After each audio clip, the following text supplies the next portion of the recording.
La semaine passée, Canva annonçait beaucoup de nouveautés, notamment Canva Code. On va voir ensemble le fonctionnement de Canva Code, ses avantages, ses inconvénients.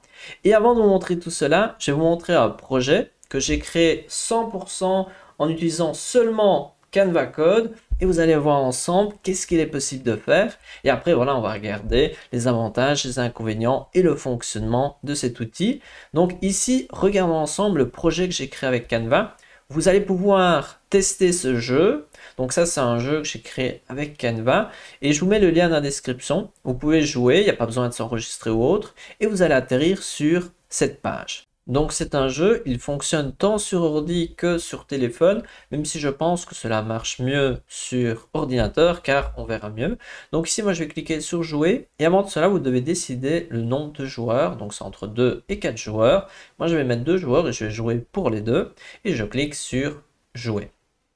Ici, moi, je vais m'éloigner légèrement, comme ça on verra un petit peu mieux qu'est-ce que j'ai créé. Donc, on a ici les deux joueurs, joueur 1, joueur 2, et on va pouvoir jouer à ce jeu qui ressemble au Memory. Et regardez, je clique sur une carte, hop, il y a le 2 qui apparaît, je clique sur la carte et c'est numéro 6. Et donc, comme pour le Memory, il faut associer les mêmes cartes. La particularité, c'est que la carte 5, il y en a 5, et je vais devoir trouver les 5 cartes 5. Regardez ici, si je clique ici, c'est le 1, c'est une carte 1, donc je vais pouvoir la récolter, le joueur 1 à 1 point. Ici, je clique ici, carte 5, et je vais devoir trouver toutes les cartes 5. Ici, j'ai trouvé un 1, je vais pouvoir le prendre. Donc, imaginons qu'on avance un petit peu dans la partie, que ce soit au jour 2 de jouer, il joue ceci, 2 noirs, il joue ceci, 2 noirs, et va pouvoir récolter ces 2 cartes. Et donc là, au jour suivant, on va peut-être faire ceci, ensuite ceci. Comme il a réussi, il continue. Hop, troisième carte, il va ici, il prend les 4 cartes. Et on continue ainsi, à chaque fois que 1 réussit ou qu'il rate, c'est au joueur suivant de jouer. Et donc, les joueurs vont pouvoir jouer, mais ici, ce n'est pas le jeu qui nous intéresse. Ce qui nous intéresse finalement, c'est de savoir comment on peut créer ce genre de choses avec Canva. Donc ici, ce qui est intéressant, c'est que Canva a créé tant l'interface, et vous allez voir, il a fallu quelques minutes. Et ensuite, il a été aussi capable de suivre mes directives en termes, je lui demande, fais-moi ceci, j'ai envie que quand c'est une carte 1, le joueur puisse récolter la carte 1. Ensuite, si c'est une carte, imaginons 2, il faut que les deux cartes 2 de la même couleur soient trouvées. Donc ici, imaginons, je clique sur le 2 rouge, je trouve le 2 rouge. Et voilà, petit à petit, il y a moins de cartes. Après, même avec si peu de cartes, moi j'arrive encore à me tromper. Donc ici, il y a 2, 3 là. Donc ici, c'est au jour suivant. Si je ne me trompe pas, c'est comme ceci. Hop, il prend ces cartes-là. Et à la fin, notre dernier joueur va prendre ceci. Hop. Et regardez, surprise, nous avons même ici le décompte. Joueur 1, 15 cartes, il a gagné. Le joueur 2, il a 11 cartes, il a perdu. Et on peut cliquer sur rejouer. Et vous pouvez voir que c'est tout à fait fonctionnel comme jeu. Je clique sur jouer et ensuite, si je veux même créer une nouvelle partie, parce qu'en plein milieu de la partie, ça ne va pas, je peux cliquer sur nouvelle partie. Et donc moi, je trouve c'est particulièrement intéressant qu'il soit maintenant possible de pouvoir créer ce genre de choses avec Canva. Et si vous voulez tester le jeu, n'hésitez pas, je vous mets le lien dans la description, il suffit de cliquer dessus et vous pouvez jouer. N'hésitez pas à affronter quelqu'un, ce sera plus sympa si vous êtes à plusieurs. À noter que je n'ai pas réussi à faire quelque chose où on peut jouer à distance contre quelqu'un. Ici, j'ai fait quelque chose de relativement simple. Mais revenons ici à Canva. C'est sympathique de pouvoir créer tout un site avec cet outil et surtout que ce site a des dynamiques assez complexes comme un jeu. Ici, c'est pas le jeu le plus complexe au monde, mais il fallait quand même, dans ce cas-ci, fait comme ceci, dans ce cas-là, fait comme cela. Et en plus, c'est lui qui a créé les cartes, c'est lui qui a fait le visuel, c'est lui qui a fait plein de choses. On va voir ensemble comment y arriver et les avantages de ce nouvel outil qui s'appelle Canva Code et aussi les inconvénients. Par rapport aux avantages et au fonctionnement, ça va être très facile parce que l'outil est très simple et donc ça va être vite réglé. Regardons directement, je suis sur la nouvelle interface de Canva. Soit je clique sur IA ici, donc IA Canva, ou je vais à gauche sur IA Canva. Moi, je vais cliquer ici sur IA Canva et vous allez accéder. Ici, donc ici, je reviens sur l'accueil pour vous montrer, soit sur IA Canva, soit sur IA Canva. Je clique ici et maintenant, moi, je vais sélectionner ici coder pour moi. On peut voir en dessous qu'il y a ici pas mal d'exemples comme créer un menu interactif, créer un jeu interactif de fiches mémo, créer un minuteur simple avec compte à rebours, ou sinon créer un simulateur d'accessibilité de couleurs, coder un jeu en 3D explorant l'espace. Voilà, il y a moyen de faire pas mal de choses, comme ici, créer un calculateur de prix pour mes services et ensuite créer un devis par exemple. Donc on peut créer tout un tas de choses différentes, comme un site, ou des choses un petit peu plus élaborées et qui permettent une certaine interaction. Donc ici, il suffit simplement d'écrire ici, ou deuxième option, vous sélectionnez un exemple, et ensuite vous pouvez le modifier, et vous allez donc pouvoir ici cliquer sur la flèche. Donc là, moi je clique, et qu'est-ce qui va se passer? On a posé notre question, et comme sur les différents chats, comme on est de plus en plus habitué, on va voir ici notre question, et ici, la réponse qui va arriver, on va pouvoir répondre et on va pouvoir interagir de la sorte. Donc ici, après avoir posé ma question, il est en train de générer la première version, donc la version 1 de mon projet, et je vais pouvoir la regarder. Elle va apparaître ici lorsqu'elle sera terminée.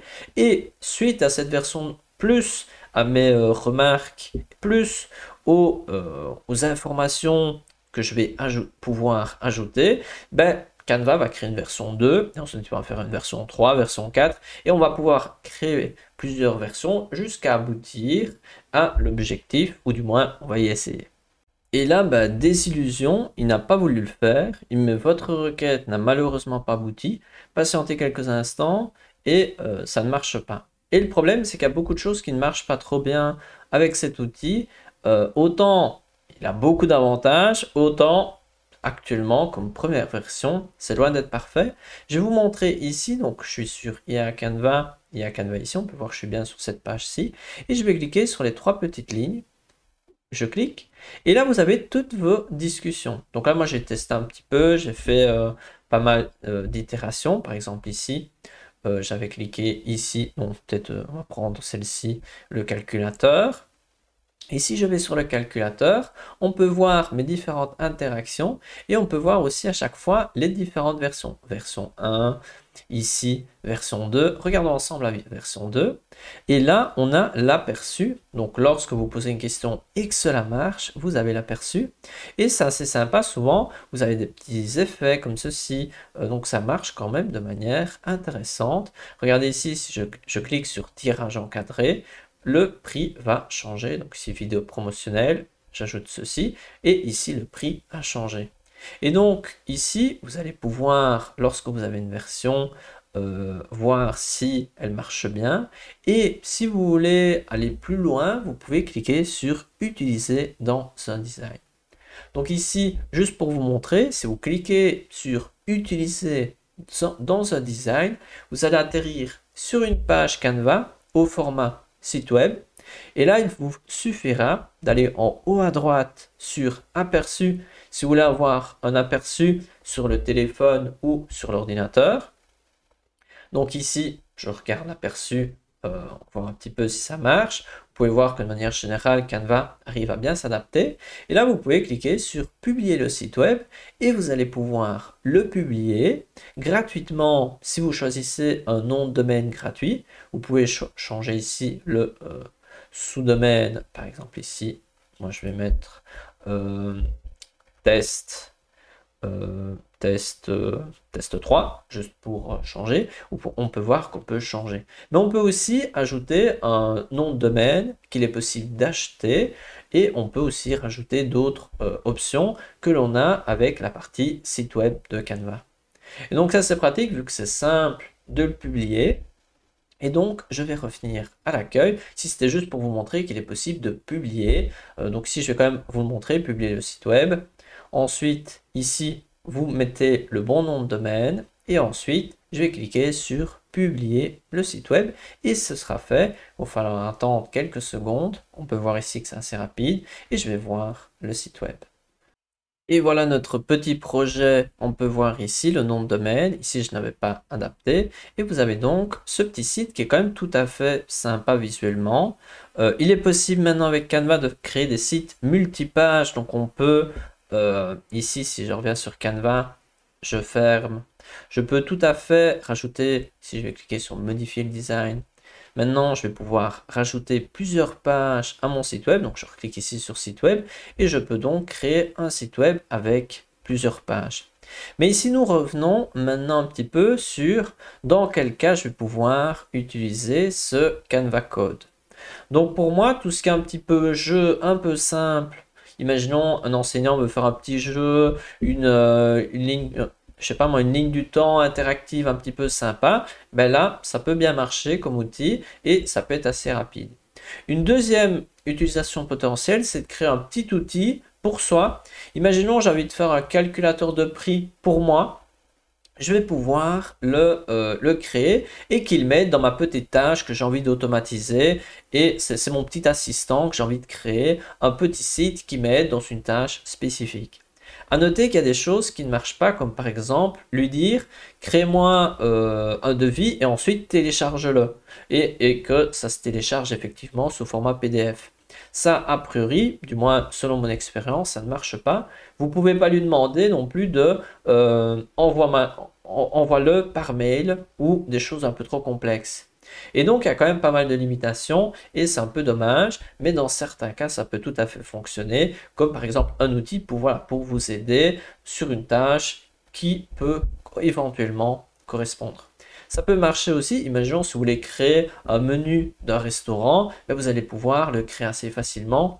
Ici, j'avais dans mon historique, j'avais créé un petit, je vais chercher la version 1 ici, et on peut voir qu'il y a moyen de créer voilà, un petit site sympathique facilement avec cet outil, et vous pouvez changer les infos et rajouter ici les différentes informations.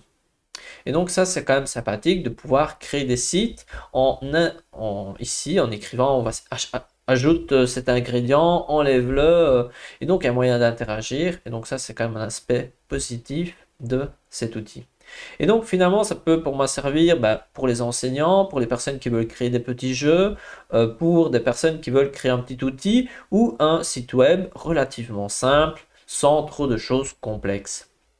Après, par rapport aux aspects négatifs, comme c'est un site uniquement front-end, donc en gros, il n'a pas on pourrait dire une interface à l'arrière plus profonde qui peut réaliser des calculs complexes ou qui peut interagir comme envoyer des mails ou ce genre de choses, on est parfois vite limité et donc actuellement c'est relativement limité, on ne sait pas faire des choses vraiment trop complexes et le problème c'est que quand on crée quelque chose, on n'arrive pas à extraire le code et l'utiliser dans un autre outil pour terminer le travail. Ou voilà, on est un peu bloqué dans Canva avec cet outil. Si vous voulez le publier sur Canva, ça marche bien, mais si vous voulez pas le faire, ça ne marche pas trop bien. Et le problème, c'est qu'il y a des limitations. Et avec ces limitations, si vous voulez rajouter d'autres sites, c'est difficile de le faire. Et donc voilà, il y a un peu ces aspects problématiques. Un autre point qui m'a beaucoup dérangé, c'est que j'avais créé une version de mon petit jeu, c'était la version 5, elle marchait bien. Et ensuite, je me suis dit, je vais tester quelque chose, je vais faire quelque chose d'un peu bizarre à la version 6. Donc, je pourrais même reprendre un peu le chat. Donc ici, je vais sur Memory Combo, je pense que c'est celui-ci. Et donc ici, j'avais commencé par lui expliquer la logique. Et une difficulté, c'est qu'on a un nombre de caractères limité.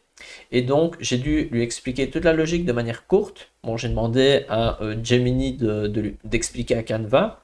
Et donc, il a réussi avec la version 1 à faire quelque chose de relativement correct. Mais il y avait quelques petites erreurs, ça ne marchait pas parfaitement. Mais on peut voir que la version 1 était tout à fait similaire. C'est juste qu'il y avait des erreurs, ça ne marchait pas comme souhaité. Donc, il fallait lui dire, j'ai règles détaillées, je l'ai un peu réexpliqué. Et ensuite, il a créé une nouvelle version. Et là aussi, j'ai à nouveau réexpliqué sur des détails qui n'étaient pas corrects. Et à chaque fois, il prenait bien en compte les modifications.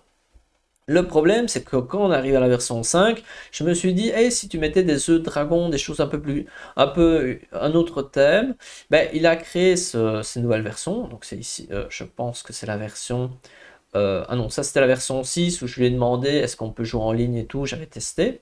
Mais après, regardez, je lui ai demandé de me parler de mettre des œufs de dragon dans le jeu. Et là, il a commencé à faire un peu n'importe quoi. Visuellement, c'est encore sympa. mais il est parti un peu dans tous les sens.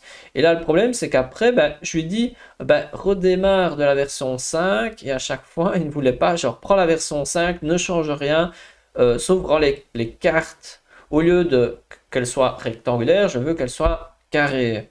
Et donc là, il ne veut jamais repartir de cette version. À chaque fois, il est bloqué avec ses dragons, et ça, c'est vraiment problématique parce que, imaginons si vous avez un projet, vous voulez le changer, parfois on a envie de redémarrer du projet, de la version précédente ou une version précise, et ça c'est quand même fort embêtant.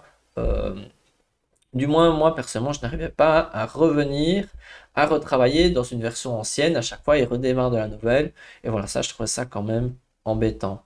Un aspect sympathique, c'est qu'on peut interagir soit en écrivant, soit ici en faisant avec le chat vocal, on peut parler et il écrit à notre place. Ça, c'est intéressant. Ensuite, on peut voir ici les conditions que Canva propose. Et sinon, on sait également voir, si je reviens sur Canva, on peut donner notre avis. À noter que ça, c'est un outil qui est nouveau et c'est normal qu'il ne soit pas parfait. Et donc, n'hésitez pas à donner un commentaire si vous le souhaitez à Canva pour que l'outil progresse. Mais de manière générale, qu'est-ce que j'en pense? Je pense que c'est quand même quelque chose d'intéressant parce que c'est très facile. Après, ce n'est pas parfait. Et donc, le point positif, c'est que c'est facile, on peut faire des choses qu'on ne pouvait pas faire avant. Vous avez vu le jeu, moi il marche, il n'y a pas de défaut en tant que tel. Il faudrait peut-être faire des petites améliorations, mais cela fonctionne et vous pouvez le tester avec le lien dans la description. Et les points un peu négatifs, c'est que c'est un peu limité, c'est qu'on est un peu bloqué dans Canva. C'est que voilà, qu'actuellement c'est imparfait, on ne sait pas redémarrer à la version ancienne.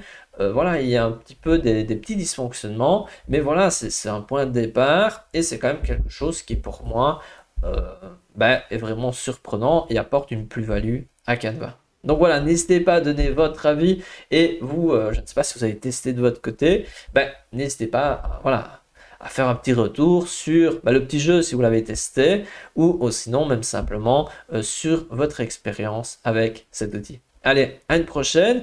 Je vais essayer de voir encore les autres nouveautés de Canva et en parler. Allez,